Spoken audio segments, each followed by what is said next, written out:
Shalom, everybody. God bless you. Thank you for watching this evening. We are, of course, live here on YouTube. We were hoping to go live on Israeli News Live on live stream there. We're having some type of a difficulty here with our internet right now.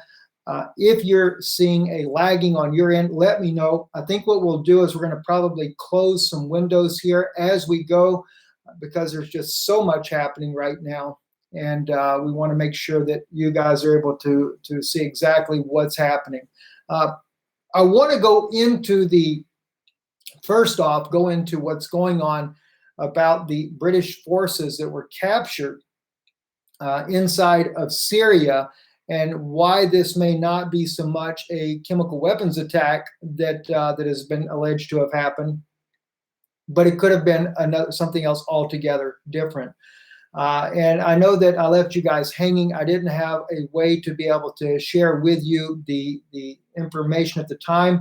Sputnik is not the original source on this. This is coming out of directly out of Mayadin in Syria that is claiming that this happened. But I am going to read to you some of the article here. Going to kind of take our time this evening because we are live and we have the ability to share more with you when we're live like this. But Sputnik did do an article on this as well, said Syrian army captures British, they call it militants in eastern Ghouta, according to reports there. A number of British forces have been captured by the Syrian army during the military operations in East Ghouta, according to the reports by local media. Now, what this is stemming from, I'm going to try to get this big enough on the screen for you guys because I know when you're watching live, it's not as clear. And I see the lighting kind of goes back and forth on this as well. But anyway, it says here that they were believed to be a part of an international military force deployed in the region to launch a ground assault in Damascus in cooperation with the U.S., according to the report. The U.S. and other NATO countries, Jordan and Israel, planned to launch attacks from several fronts, but the plot failed as Syrian armed forces made a series of rapid advances in eastern Ghouta in March. The plot allegedly invoked massive airstrikes by U.S. and Israeli planes that were supposed to pave the way for ground forces.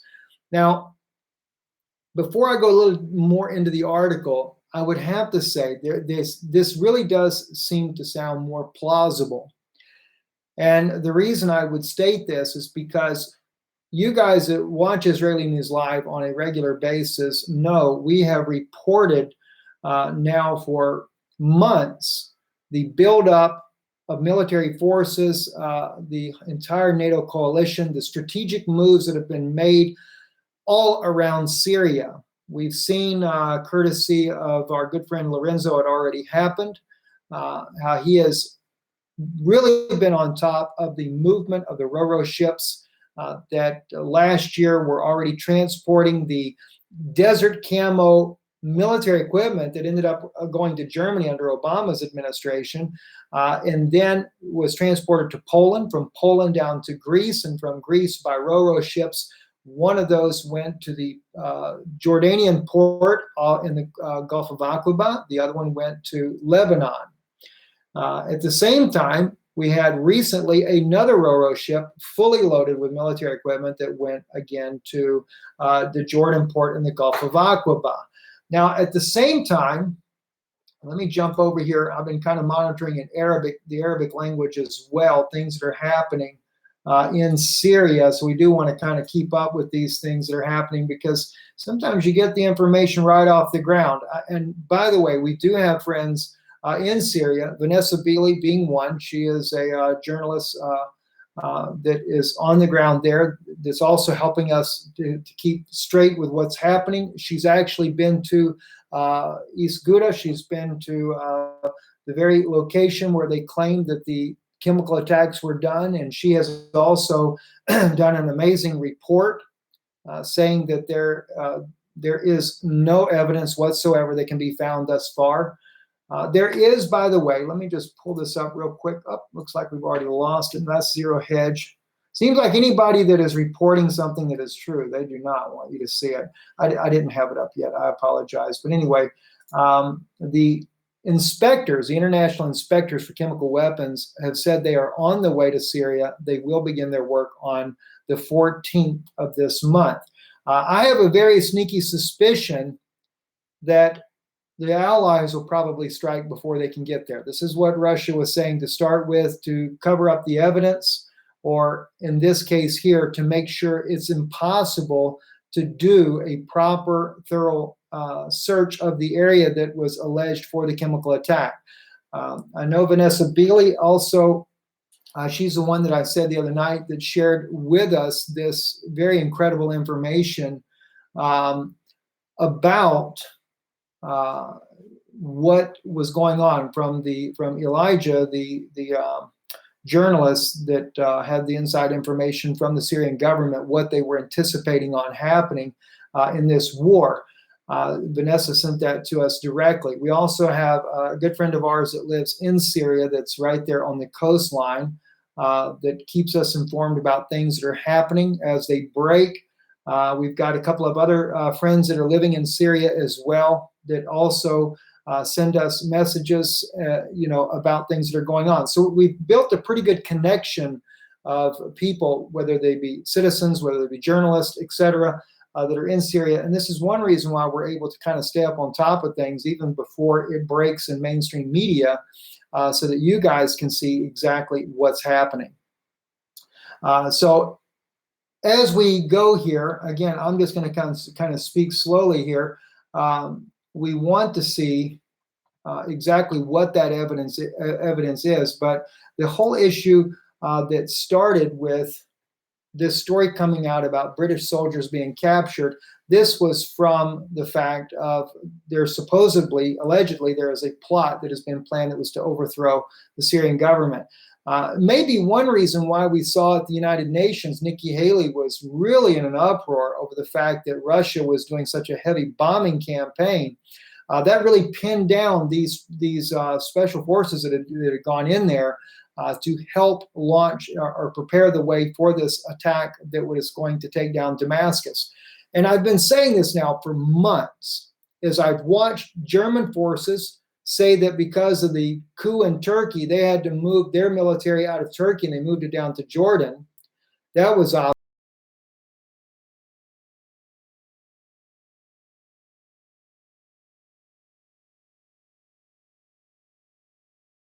they will not be involved in this particular war. That probably will change if Iran is, of course, it's back from September 2013, had made this very odd tweet. While everyone is waiting and prepared for us to attack Syria, maybe we should knock the HELL out of Iran and their nuclear capabilities. So that may still be on the table. And it looks like Iran may get drug into this, sure enough, mainly because Iran is already stating publicly that they are willing to back up Syria in any attack by any enemy that comes against them. That's what Israel's waiting for. And President Putin is trying to keep Iran out of the conflict so that Israel doesn't get into the conflict. And they have been speaking. President Putin has really tried to do some very serious diplomatic efforts here in the background to try to avoid this turning into World War III. But as we go back, let's go back to this, what it says in this article here. It says, after the plot was disclosed, the Syrian Russian military commanders started operation in eastern Ghouta to repel it. The sources cited by Al-Mayadeen and Fars said, since the plot failed due to rapid advances of the Syrian army, the U.S. canceled all operations planned for these foreign forces and ordered an immediate withdrawal from eastern Ghouta through the eastern suburbs of Damascus, including Douma. Now, Douma, of course, is where the alleged chemical attack took place. The U.S. and Turkey sought to rescue foreign militants and agents operating for Israel, Jordan, and NATO, now trapped in Ghouta, and move them to Idlib, the sources says. The Turkish initiative to help with the evacuation of Nusra Front terrorists from Ghouta has reportedly been cover-up for special foreign forces that were among the ranks of the Al-Qaeda-affiliated Nusra Front terror organization. All right, and this is where it really gets kind of weird, but it's nothing unusual. I mean, guys, remember, last year, we actually broke the story when Russia, after the, well, maybe it wasn't even last year, maybe it was the year before last. If you remember when the U.S. coalition struck near Deir ez-Zor, and they killed, it was a total of 80 forces in that region. 69 of those were Syrian, the Syrian army. This is when ISIS really began to do a major advance. Syria had their airstrip, their military airstrip out there. They did a major advance. Russia was calling the Americans on their hotline there, saying, "You're bombing the wrong group. You're bombing the Syrian army." Well, Russia lost 11 military men in that battle as well. They never made that public, but according to the Arabic news there, local news there in Deir ez-Zor, they said that Russia lost 11 servicemen out of that battle. Russia did retaliate. Russia dropped a bunker buster in the mountains around Aleppo that killed the operations center for this war, as an underground operations center. And that's when also the UN went ballistic. The US went ballistic in the UN, demanding a ceasefire in Aleppo, and we had all kinds of problems. Because why? There were Turkish, Saudi, Qatar, Mossad. There was, I think it's one Mossad agent and one American intelligence officer working in that underground facility there, directing the operations against the Syrian forces. And Russia did that, and of course, nobody wanted to admit it. Nobody, in fact, I don't think anybody ever did admit it. And then another embarrassing moment. Actually, I take that back. I do believe, the Syrian government, the envoy for the Syrian government went to the United Nations and spoke about it publicly and began to name those that were killed in that attack. Then there was another embarrassing moment. And this time, again, British forces got hemmed up, fighting right along with al-Qaeda, al-Nusra Front forces there in the western part of Syria, not far from Damascus. And they got them pinned in. So it's not the first time that this has happened. And of course, whether or not they are operatives that are paid working for the British government, but according to this, it seems to be British forces. One brother, I think his name was Mark, if I remember right, actually posted a comment today. I just happened to catch it, and I asked him to email me. He said there was more to this than what I realized. He said, don't forget, Russia negotiated the release of the British forces, but there were American forces captured as well. Now, I have not seen that brought out as of yet. So I asked the brother if he would share that with me, and maybe he's done it, and I didn't think to check my spam folder. Maybe it did go there, but there's a good possibility that maybe that is so as well. I don't know. But they're wanting to take Damascus down. I do believe that President Trump is not going to back down on this. And here's something that happened today that is a shocker to me. Sarah Palin has now weighed in on this. And it's a shock to me what Sarah Palin says here, because you have to remember she ran as the vice president nominee with John McCain, who is one of the biggest warmongers there is, right along with Lindsey Graham. These guys must be paid very well by the deep state, because they cry out for blood like nobody else. But Sarah Palin, I really admire her courage to say what she says here. Now, she says, they quote her here in the title of this article, and this is on gatewaypundit.com, why should we sacrifice even one of our sons or daughters in Syria?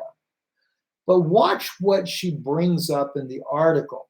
Now, this was actually reported by breitbart.com. I did not know that when I first pulled this up. She says, why in the world would we be willing to sacrifice even one of our sons or daughters who will be sent over to Syria?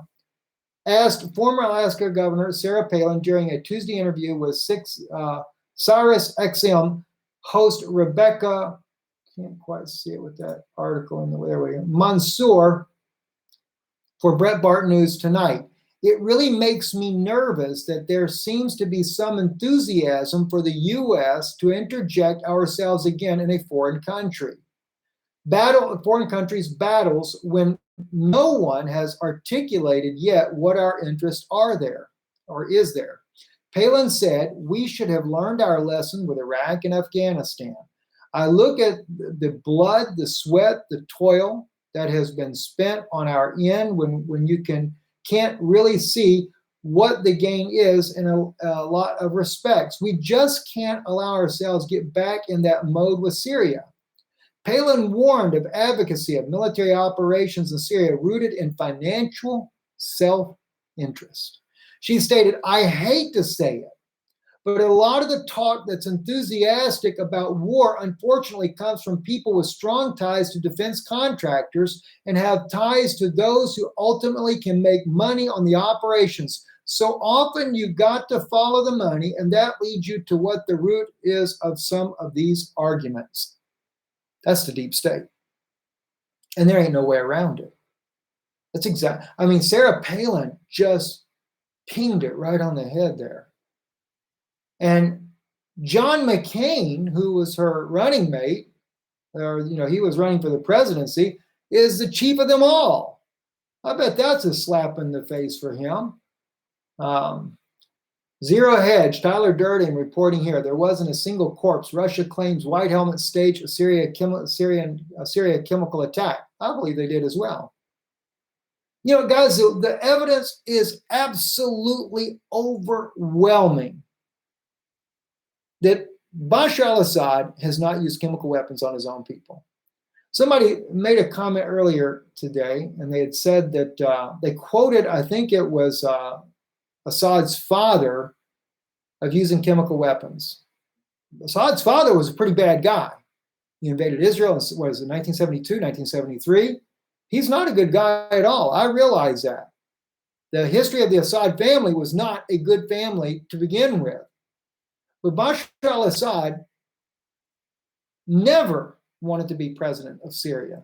His brother was in line for the position. His brother died.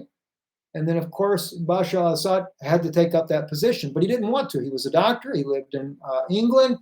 He's married to his wife, and they had a nice life there. They didn't want to be a part of this, but he took it on anyway. And President Assad has been an advocate for peace.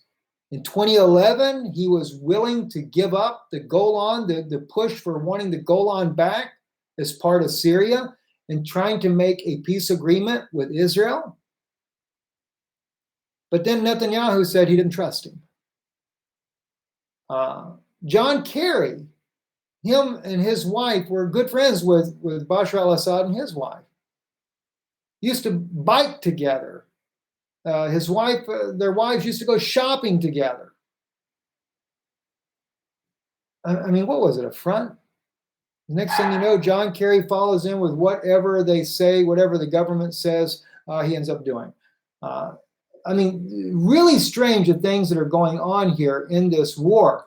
Now, also, let me share with you, Michael D. If you guys ever want to follow somebody on Twitter that's really on top of things as far as military movement, Michael D., when it comes to Russian military movement and when it comes to the things that are happening over in Ukraine, between Donetsk and Luhansk regions there, the eastern part of Ukraine, Crimea, Michael is really an excellent source for that. He posted this video just moments ago, and I wanted to bring this out because not only is Russian forces training with the Belarusian forces inside their April 2018 combat readiness right now, but Russia has been moving a large amount of military forces near Estonia, Latvia, and also even they have moved them not too long ago towards that of Ukraine. Now, keeping in mind, though, they do have their celebration, their parade celebration coming up. Leningrad is part of that celebration. So military equipment being moved towards Leningrad would be a little different. But it's not a bad idea given the situation that's happening right now. So as we're watching all this, I want to share some things with you guys. Let me just quickly, let's run over here to YouTube, which is where you guys are all at. I want to look a little bit together with you, and we're gonna actually take a little bit of time. I've got to go back to the biblical prophecy on this as well, because I really think it's important. But first, I want to go back. I want to look with you guys the overwhelming evidence. Okay, overwhelming evidence that this evidence here with Aaron Erdem is exactly what changed my opinion about the war in Syria. When he spoke to the parliament in this video right here, okay, he is was a Turkish MP member, and you guys, I know you've heard this so many times already. It's probably getting old for me to even say it. In this video here, he is literally speaking before the Parliament of Turkey regarding the sarin gas attack that had just happened in Syria back in 2013. He talks about in there how that they had arrested ISIS militants in his country that were transporting sarin gas, along with the ability to launch these weapons.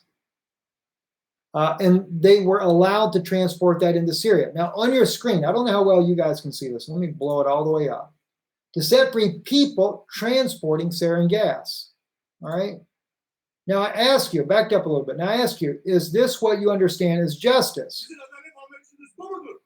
To set free people transporting sarin gas? Okay?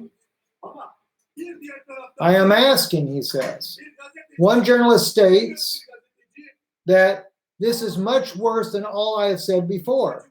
Do you know who says that the Republic of Turkey has dispatched ammunition to the Al-Qaeda terrorist organization by orders of the Prime Minister serving at the time, which was Prime Minister Tayyip Erdogan, okay, now President of Turkey. This is why we had a coup, by the way. Erdogan had to get control of the media. He goes on.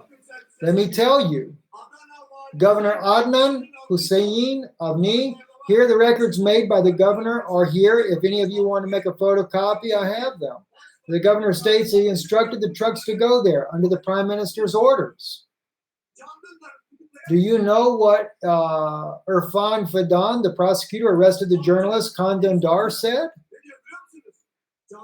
He said that Khan Dündar has not falsely defamed the government or the prime minister. He said that Khan Dündar merely disclosed a safe secret, in other words, a fact. So what is Khan Dündar's article about? An article which, by the prosecutor Irfan Fidan's own admission, was not defamatory. It was about the weaponry that was sent to ISIS. Look at it right there on the front. Erdogan, his name right there on the page there, accusing Prime Minister Erdogan of allowing the sarin gas to enter into Syria. Now, I'd like to get to the part, I wanted to do it the other day. We didn't do it. I wanted to see if I can do it today. This is our public prosecutor, Fidan, states that Khan Dündar did not falsely defame the government. He disclosed a fact, a state secret. That's what he was being charged with. Now, here I am asking, maybe my words previously were insulting and hurtful. And I do apologize for that. If they crossed the line. But I would like to address my question to your inner conscience. I mean, really listen to this guy. You know, this man was a true patriot for Turkey. He was arrested, by the way. He said it here to the parliament, and it fell on deaf ears. But then he went a step further. He finally took it to RT News. He had in his hand all the evidence. But he said, I can't hand it over to you because I'm afraid they would consider it treason. Well, they arrested him on treason charges anyway. He is out, by the way. So he goes on. I ask you to consider your inner conscience. Is this our understanding of justice, conscience, and perspective for bringing peace to the Middle East? Whom are we going to hold accountable for the children who were decapitated in Eastern Bloc? That's not even the gas, guys. Who are we going to hold accountable for the bloodbath committed by the terrorist organization ISIS? A Turkish parliament member. Whom are we going to hold responsible for the children murdered in Kobani? That's the sarin gas attack. Whom are we going to bring to account for the children murdered by the regime's forces? If we are to criticize the regime's forces only, which is Syria, and turn a blind eye to the massacre committed by ISIS in the region, we are not headed in the right direction.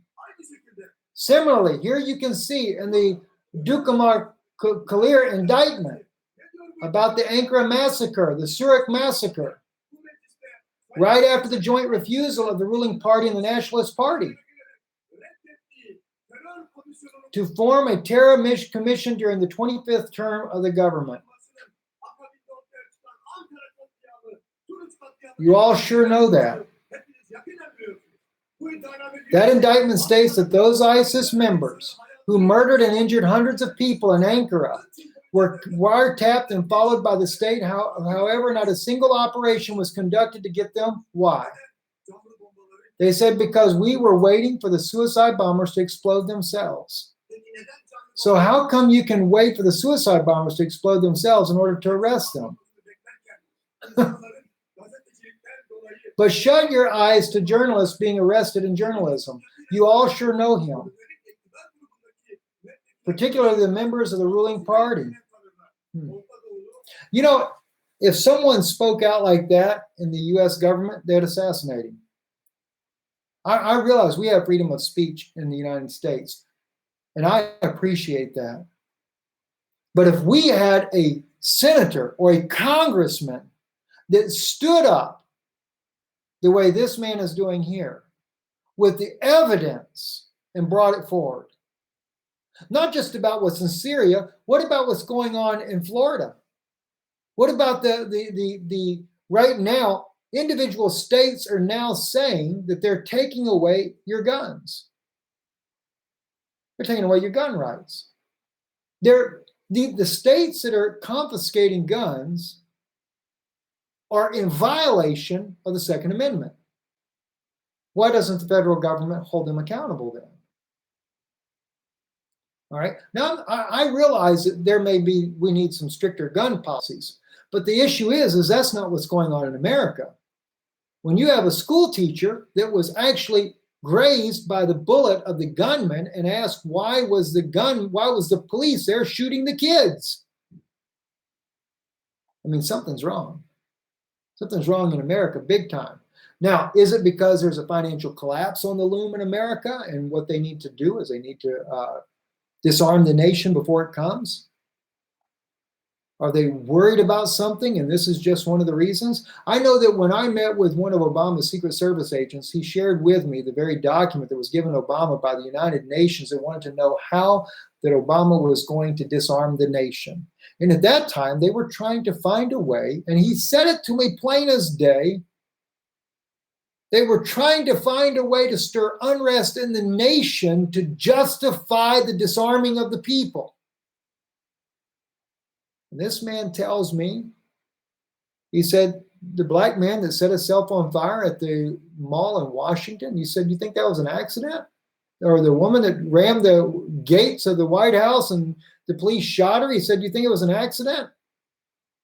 He said, we did this over in, where they had the Arab Spring. I forget how you say the name of that place there. He said, we did it there and it worked. He said, but you can't get the American people to rile up over anything.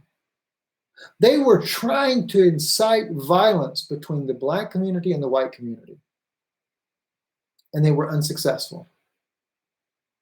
So now they found a new thing that works. And this was all, friends, all this was being done to find an excuse to disarm the nation, to take away your Second Amendment rights. If they take away the Second Amendment right, they're going to take away the First Amendment right. It's all a part of the New World Order. Just like the destruction of the monuments in America, like Robert E. Lee statue. They want to remove it. You know, and I am very sympathetic towards my black brothers and sisters that this offends them. I do appreciate that. But it's not about racism, friends.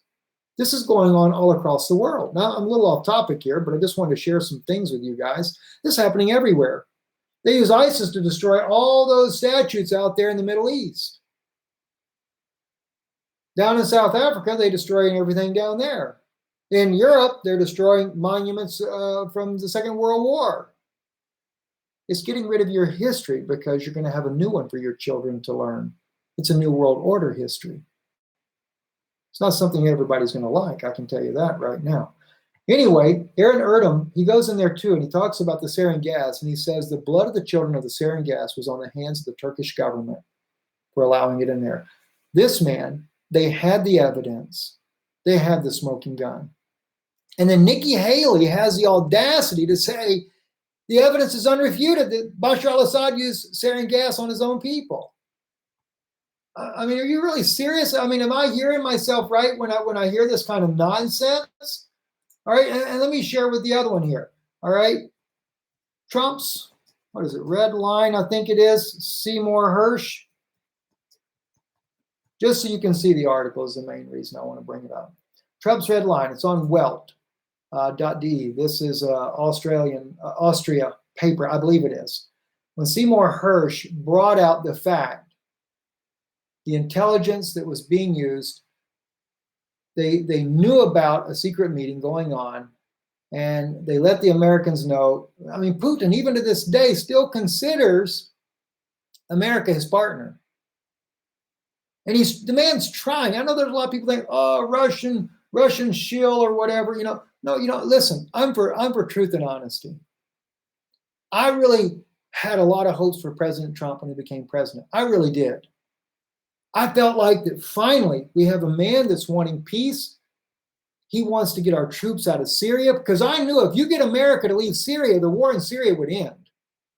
If you don't have nobody paying all these mercenaries to fight against Bashar al-Assad, we would have no war there. John Kerry, in his own words, stated they were waiting for ISIS to topple Bashar al-Assad. But then Russia stepped in. He says, we didn't expect that to happen. And that changed everything. So, friends, it has nothing to do with Russia's the great guy and America's the bad guy. America was founded on Christian principles. We were a Christian nation. And we're supposed to stand for that. We're supposed to really stand for what we believe. I realize we're a multicultural nation. It's not just Christians in America. There are Jews, there are Muslims, etc. There are atheists, there are all kinds of people there. But the thing is, the world knows America as a Christian nation. But since when does Christian nation become a warmongering nation? When it comes to Russia, for example, there was he's supposed to be coming on to Israeli News Live. Let me share with you one particular man here. He spoke before the British House. They call it the House of Lords. I think it's a little bit of an odd thing to do. But where do we have him at? Dr. Marcus Papadopoulos. He is actually going to be coming on to Israeli News Live. We've been in email correspondence there. I listened to a broadcast of his on television here not too long ago, where he is discussing with the British, he's there at the British Parliament, discussing with them the dangers that we have with Russia, with a possible war with Russia. And one thing that he said that I did not know about, and he began to name all the attacks on the Russian people over the last 100 years. And it wasn't Russia attacking Europe, it was the other way around.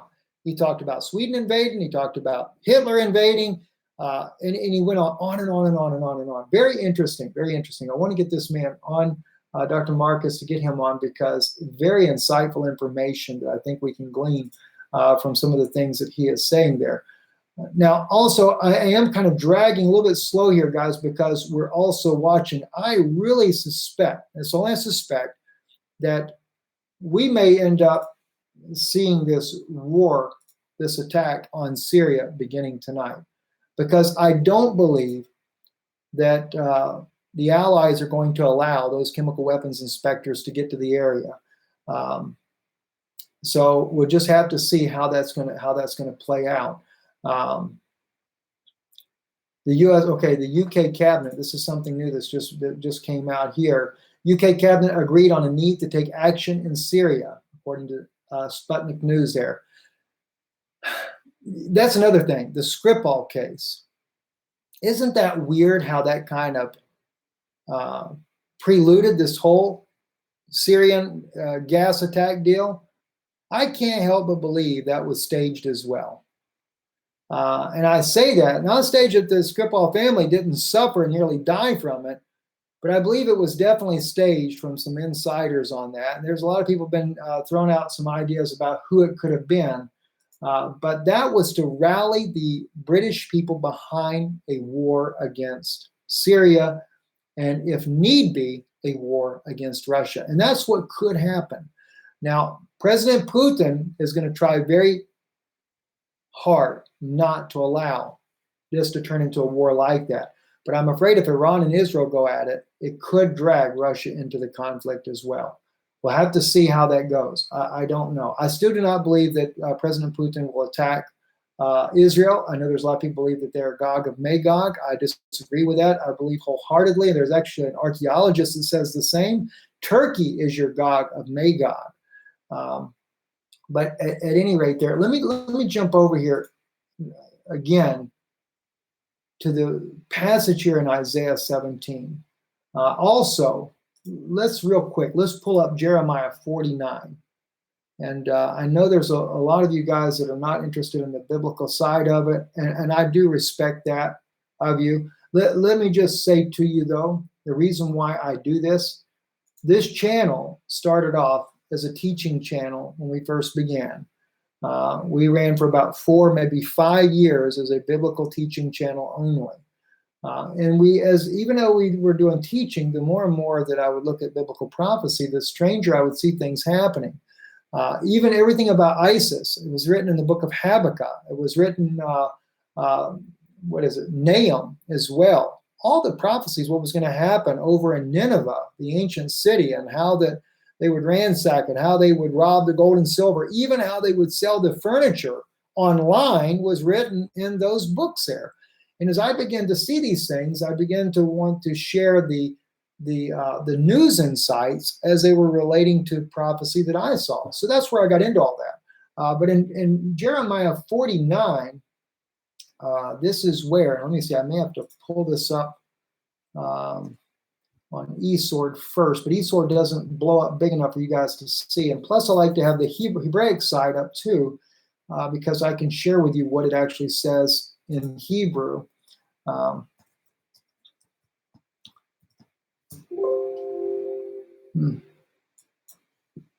Damascus.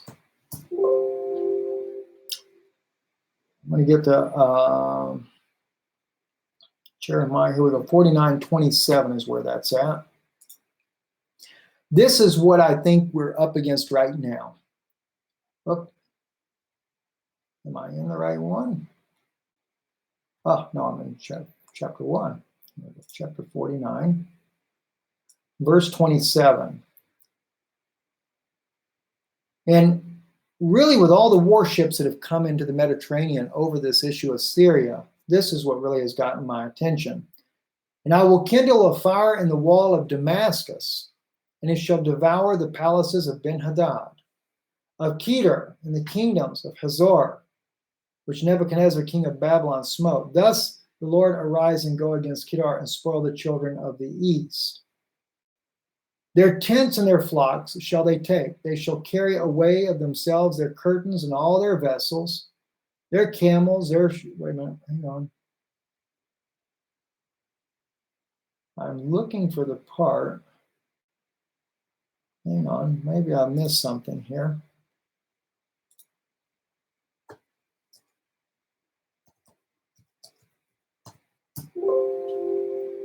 You know what? I know it's right around that area somewhere there. Let me just see. Anybody know where that is? I brought this out the other day. I'll watch comments here for a second.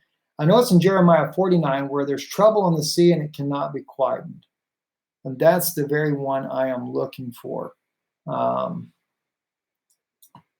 I don't know how to spell some of these words. You know, when you're dyslexic, you can really get messed up on this. Jeremiah, okay.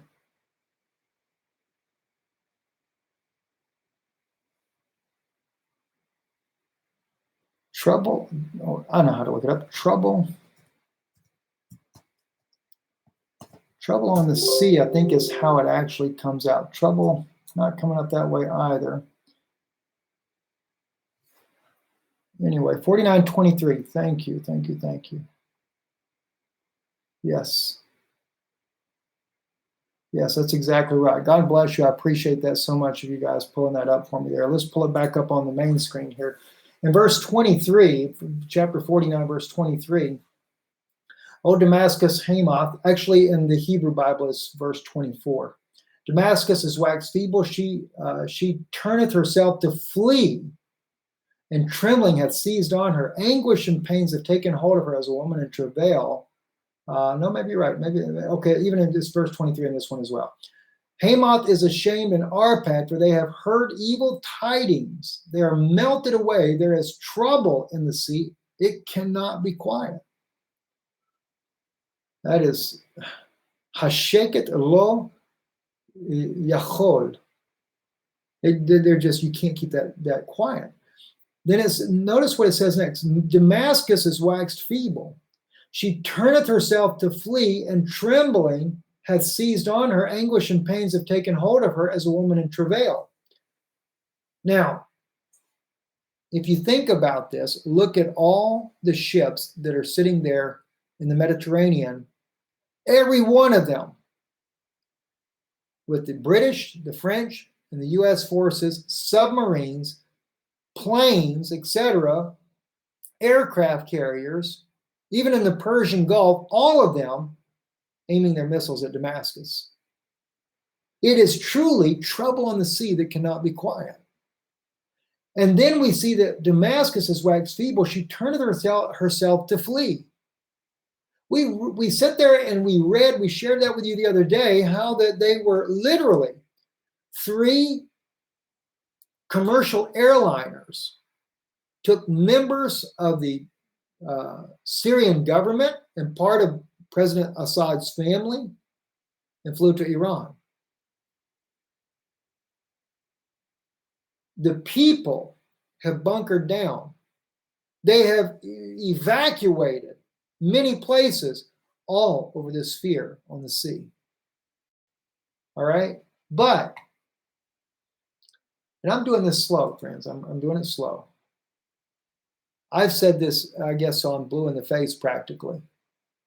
The burden of Damascus, behold, Damascus is taken away from being a city. It shall be a ruinous heap. No way around it. It's going to happen. The cities of Aurora are forsaken. They shall be for flocks, which shall lie down, and none shall make them afraid. The fortress also shall cease from Ephraim, and the kingdom from Damascus. And as I stated, you guys remember, those of you that read your Bible, you know how Paul was on his road to Damascus to kill all the Christians there? Remember, what is it, Matthew chapter 4, where it talks about they came from Syria and they believed the words of Jesus, and many of them were healed, or all of them, I think, were healed. The children of the house of Israel, at that time, Ephraim was living in that area. And those that believed the report of Yeshua, began the oldest known churches in the world that are still there to this day. But their fortress will come to an end. And I have seen alternative media, and I have respect for them. I love them. They're fellow believers in Yeshua, but not knowing prophecy correctly, mislead the people into thinking that Israel is helping the Christians when we're supporting Al-Qaeda, when we support al-Nusra, when we are treating ISIS and Al-Qaeda members. You know, and I do not fault Israel for treating those soldiers, all right? I believe in humanitarianism regardless. I appreciate that Israel did that. But when Levni Zippy was asked on RT, would Israel be willing to treat a Syrian soldier on the same basis? Miss Livni stated emphatically, I cannot believe you would even suggest that. No, we will never do that. Then you're not there for humanitarian purposes then. That tells us that the country of Israel is only there to toppling of Bashar al-Assad. All right? Now, Israel may consider that in their strategic interest, but it is not in the biblical interest, and it is not what God would have you do. All right? That's why when you read down, as you go through this, and it talks about everything that happens, the prophet Isaiah is giving you, he's using metaphors to show you what's going on. He shows you, when he speaks about the beating of the olive tree and 2 or 3 berries are left in the top, he's telling you about what's going to happen after this war on Damascus happens. Very few are going to be left alive. The strange thing is, though, verse 4, and it shall come to pass in that day when Damascus falls, that the glory of Jacob shall be made thin, and the fatness of his flesh shall wax lean. Is that because the attack on Damascus brings retaliation from people like Iran? Maybe so. You know, and I don't support Iran attacking Israel by no means. You know, I mean, sometimes I get the little criticism, you know, well, Steve, you don't live in Israel. I used to live in Israel. Okay, I've lived there twice. I went through a suicide bombing in 2004. So I do know about terrorism very well. All right? But I also have friends in the Israeli military, in the IDF. And a lot of them tell a completely different story. And it would surprise you, some of the stories. You know, take some time. Listen to Barry Chamish. Barry is dead now. And Barry loved Israel. He loved his people. But Barry was very straightforward when it comes to what the government was doing. Because in my opinion, the government has sold out to the Vatican. When Shimon Peres made the deal to give up the old city of Jerusalem to the Vatican and have an international force take over it, that's when I begin to stand my ground. You know, and I'm not against the Palestinian people either. You know, I will say I'm not for a 2-state deal. Because to me, what good's that going to bring for the Palestinian people? They should have every right to be citizens and live in peace together. And at one time, the Israelis and Palestinians did. I'll never forget, a Palestinian man was asking me one day, he's a good friend of mine, and he said, Steve, he says, what happened in this country? He said, the Israelis were some of my best friends. And then suddenly, he said, the Intifada began. Why did we have an Intifada? And I told him, I said, you don't know why?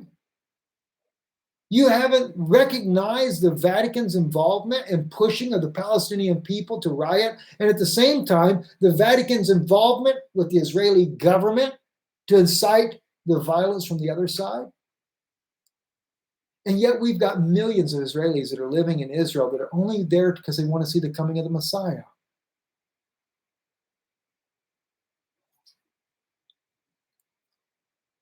It's very sad.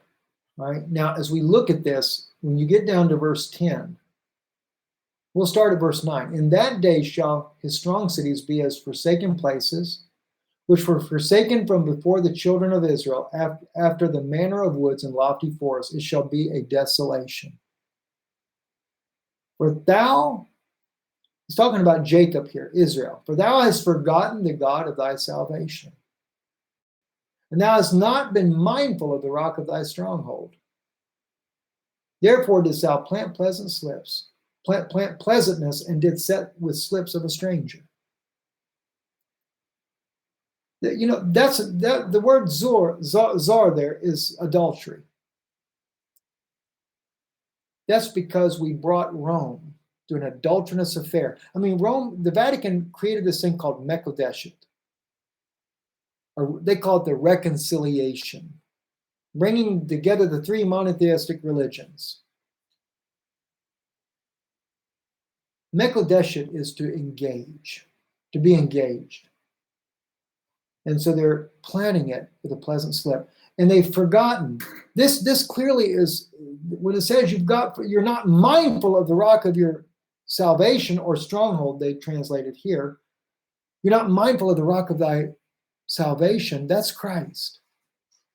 And when he speaks of Jacob, that is European Union. That is the French government, the British government, the United States, supposed to be Christian nations that are willing to come and wage a war against Bashar al-Assad. When God clearly tells you in Isaiah's prophecy that the fortress of Ephraim shall cease. Why? Why is Damascus destroyed? For one reason. To Israel, you forgot the God of your salvation. That's the state of Israel, the Jewish people. And to the other part, the house of Israel, which most of those are believers in Yeshua today anyway, is because you are not mindful of the rock of your salvation. And instead, and I know many of the evangelical community that elected Donald Trump to presidency elected him because you believed that he was going to get out of these wars and try to rebuild America. So you did it with good intentions. But when you've got people that are standing there cheering along, supposed to be Christians, blow up Syria, blow up Damascus, God has one message for you. You have forgotten the rock of your salvation. I would not want to be on that side. It's not that God doesn't forgive us for these things. He will, but at the cost of how many lives? That's where it's really sad, friends. That's where it's very sad there. It's going to be a very, very tough situation tonight. Hopefully this war will be averted. They tried to do it according to what Sputnik brought out here. I don't even know where that one's at. Here it is over here. They tried to do it, and this was back in, I believe it was in March, and it failed. But you know, Russia can't hold off three nations at one time by themselves. And Russia would rather allow, as the one man said, Elijah, the journalist, they would rather suffer the humiliation, allow the U.S. to bomb all these places, and then try to pick up where the pieces have fallen. But I have a strange suspicion that Turkey is going to get into this as well. We know that the attacks are going to come from Turkey as well. That shows right there. President Putin, I know he's been trying to be a diplomat about this, but Turkey is not your friend. Erdogan does not care. Erdogan wants part of Turkey. And we know about the plane. Let's just pull that up real quick there. Greece and the plane that was shot down over there. Maybe we can pull that up real quick just as we're in closing here tonight. The plane that did go down, it was, 34-year-old, a father of three, born in a village, I can't even pronounce that name there, near Kardista in central Greece, was supposedly killed in a plane crash near Skyros. Now, I don't know if this had anything to do with Turkey. I heard that there was a dogfight between the two of them, but there is escalations with Turkey over Greece. Turkey's already invaded Iraq. He's already invaded Syria. And I think he wants to invade Greece as well. Why? He believes he's a caliphate. He believes he's a Mahdi, no doubt. So he's only playing a role. Friends, I will try to keep you up to date. If anything breaks tonight while I'm still awake, it is, I don't know what time it is here now, probably about 10 p.m. our time. Okay, thank you. I appreciate that. The plane crashed. It was not shot down. Thank you. There was some speculation that he was in a dogfight, but I didn't actually look into that very much myself. I'm trying to stay more focused right now on what's happening in Syria and which way that's going to go. But as soon as we find out anything, if something happens, we will be updating you as the evening goes there. It is a very troubling situation, and it could spiral out of control. Russia, according to Joseph, says that they would wait for 2 days unless they're hit during this time. Russia did say that they would respond trying to knock down the missiles, but they can't knock them all down. But we hope this does not spiral out of control. It could just be the beginning. And by the way, speaking of the beginning, I do need to bring one more thing out, guys. I really do. I kind of like it being live because I can kind of just talk to you like friends as well. And this is something I was reading this just last night again, and I really wanted to go back over this in Exodus. If this is not a cyclical prophecy being fulfilled, I don't know what is. When we look at where God calls Moses to deliver the children of Egypt, to deliver the children of Israel from Egypt, I cannot help but think that's where we're headed right now. I shared with you guys the other day all those Sphinx, the Sphinx that are in Rome. The oldest one is in Rome, right there in front of the Vatican. They have them in France. They have them in London. They have it in the United States, actually in New York. Everywhere where the United Nations is at, you'll find these Egyptian sphinxes. And when God says here, the Lord said, I have surely seen the affliction of my people that are in Egypt, and have heard their cries by the reason of their taskmasters, for I know their pains. All right? And I am come down to deliver them out of the hand of the Egyptians. You notice speculations about the word, the Egyptians there, Mitzrayim. I'll go into that later, though. Into a place of the Canaanite, Hittite, the Amorite, and the Perizzite, and the Hivite. And now behold, now here's what got my attention, though. Let me see if I can find it again. Maybe I bypassed it, maybe I haven't. Now behold, the cry of the children of Israel has come up unto me. Moreover, I have seen the oppression wherewith the Egyptians oppress them. Come now, therefore, and I will send thee unto Pharaoh, that thou mayest bring forth my people, the children of Israel, out of Egypt. All right. Let's see. It says, I heard their cry. That's what I want to get back to.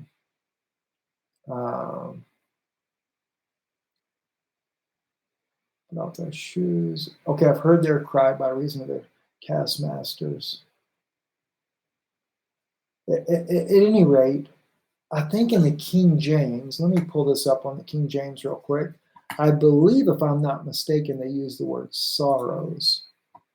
Let me just quickly run to Exodus. Let's go to chapter 3. Okay. I have surely seen the affliction of my people which are in Egypt, and have heard their cry by reason of their taskmasters. For I know their sorrows. It's in verse 7. Maybe that's where I missed it at. Yeah, I didn't back up far enough there.